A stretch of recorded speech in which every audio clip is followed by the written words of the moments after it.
My mother's words made more sense to me when I heard them from a stranger. Because, for whatever reason, strangers are just more prophetic. Sad but true. Hard-headed, I know, but things I had already known, I learned again on my own, only to find my mother was right almost all the time. I was too close to the word. My mother's a prophet, and I would have prospered more had I worshipped her the way that I ought. So think for a second, follow me. They didn't believe in Jesus then because he lived amongst his peers. So even if he altered water or walked on water or preached on altars, they assumed his crucifixion was karma. They labeled him blasphemous. But centuries later, an entire population calls him savior. They were too close to the word. We are too close to the word.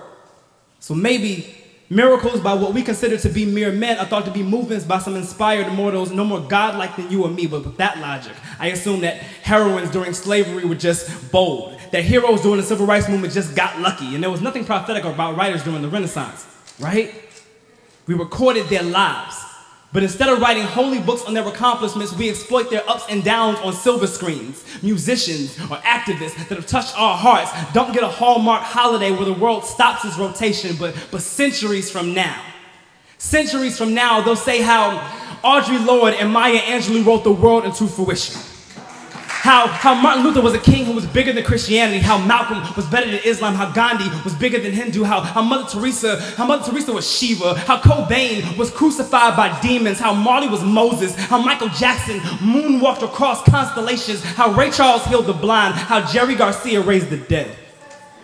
And they'll be correct.